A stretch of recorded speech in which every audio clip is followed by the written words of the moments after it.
चौहान के नेतृत्व में एक विशाल मोर्चा निकाला गया। ये मोर्चा आदिवासियों पर हो रहे अत्याचार और अन्याय के खिलाफ निकाला गया। बता दें कि पिछले कई सालों से आदिवासी लोग अपनी मूलभूत सुविधाओं से वंचित है और सरकार का इन पर कोई ध्यान नहीं है। इस मोर्चा में राष्ट्रवादी कांग्रेस पार्टी के वरिष्ठ पदाधिकारी वैभव भरड़कर और सैकड़ों लोग शामिल हुए। पेश है हमारे वरिष्ठ संवाददाता अरुण कुमार गुप्ता की एक रिपोर्ट। आदिवासी महिलाओं पर अत्याचारों को लेकर आज मुंबई के मैदान में विधायिका विद्या चौहान द्वारा एक मोर्चा का आयोजन किया गया। इस मोर्चे में कई आदिवासी लोगों ने भाग लिया और अपनी मांगों को रखा। आइए जानते क्या कहना है विधायिका विद्या चौहान का इन पूरे मसले पर। तय क्या कहेंगे आज इस का प्रमुख कारण? जी देखिए, कई साल से यहाँ पर काम कर रही हूँ तो वहाँ पर आदिवासी लोगों के हालत बहुत ही खराब है। और जब ये खाम के आश्रम महिला आश्रम शाला के ऊपर जो लड़कियों के ऊपर अत्याचार हो, छोटी बच्चों के ऊपर अत्याचार हो, हमारे महिला आदिवासी जितने भी पाड़े हैं की महिलाएं कह रहे थे, हमारे भाई कह रहे थे हम शिक्षा के लिए जहाँ बच्चों को भेजते हैं वहाँ बच्चे अगर सुरक्षित नहीं तो हम लोग कैसे जिए। एक ने देखा होगा कुपोषण ग्रस्त है महाराष्ट्र, हम लोग पूरे राज्य कहते हैं और इस महाराष्ट्र में 17,000 से ज्यादा बच्चे कुपोषित है। यहाँ पर सरकार अन्न सुरक्षा कायदा लाती है, अन्न सुरक्षा करती है, लेकिन मुंबई जैसे गोरे हो, चाहे मलाड हो, चाहे कांदिल हो, चाहे बोरीवली हो, दहीसर हो, पर जितने भी आदिवासी पाड़ा है इनको बिजली नहीं, इनको शौचालय नहीं, उनको रहने की जगह नहीं है, उनको राशन कार्ड नहीं है।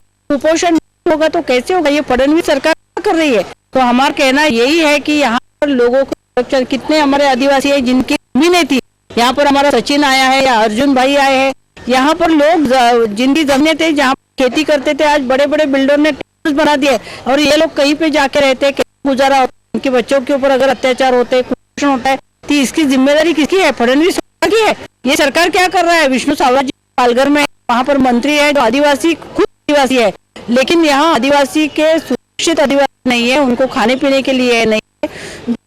फडणवीस सरकार, मोदी सरकार बार बार कहते कि अच्छे दिन आएंगे, अच्छे दिन कहाँ है? अच्छे दिन आज महंगाई इतनी बढ़ गई है, अंतर्राष्ट्रीय कीमतें अगर हम लोग पेट्रोल और डीजल के तो कम है, तो हमें सब चीजें मनमोहन सिंह सरकार में जो थे तभी महंगाई तो हम लोग लाते थे, लेकिन आज उससे 3-4 हो गई है।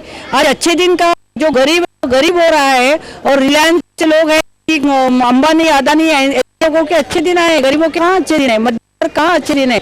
घर नहीं आज लोगों को रहने के मूलभूत सुविधाएं नहीं है, जहाँ पर ये लोग रहते हैं इनके बच्चों को शिक्षा नहीं है। तो ये प्रश्न यहाँ पर उठे हैं और अमित जी को कहते हैं कि ये महिला बाल कल्याण मंत्री है, क्या महिलाओं को और बच्चों का कल्याण करे? उनको सावरा जी को राजीनामा देना चाहिए और इनकी बच्चों के लिए सुविधा के लिए कुछ न कुछ सरकार ने बंदोबस्त करना चाहिए। कि भ्रष्टाचार इतना है, सारे भ्रष्टाचारी मंत्रियों को फडणवीस जी अपने पीछे ले रहे हैं और शिक्षा दे रहे हैं, तो ये बहुत ही गलत काम है। इनकी मूलभूत सुविधाओं को लेकर भी आपने कई संघर्ष लड़े, अभी तक वो कवायद कहाँ तक गई है? अब अभी तक उस वन विभाग के रहने वाले लोगों को मिल रहा है?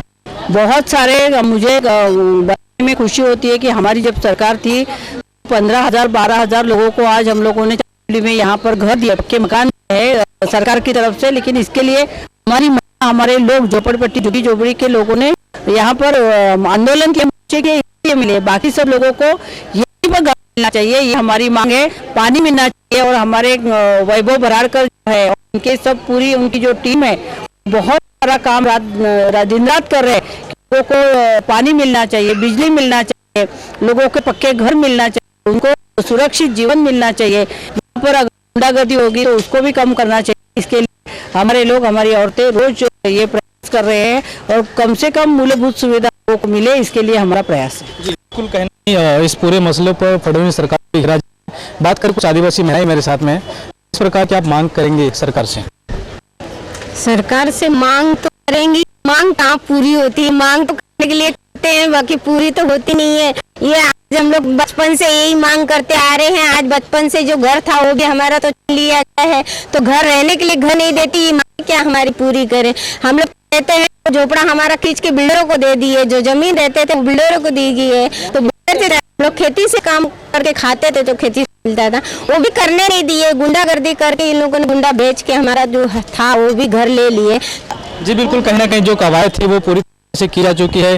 कई विभागों में जो किए गए थे, खास करके वो वादे नहीं सपने दिखाने वाले जो प्रैक्टिकल वादे थे सुविधाएं की, वो विधायिका विद्या चौहान लोगों तक पहुंचाया जा चुका है और भी जो बचे हुए है वहां तक भी पहुंचाने का प्रयास जारी है। अब आज के इस आंदोलन के बाद फडणवीस सरकार इसे गंभीरता से लेती है, ये तो आने वाला वक्त ही बताएगा। वीडियो जर्नलिस्ट गजानन दुबे के साथ अरुण गुप्ता, नेशनल, मुंबई।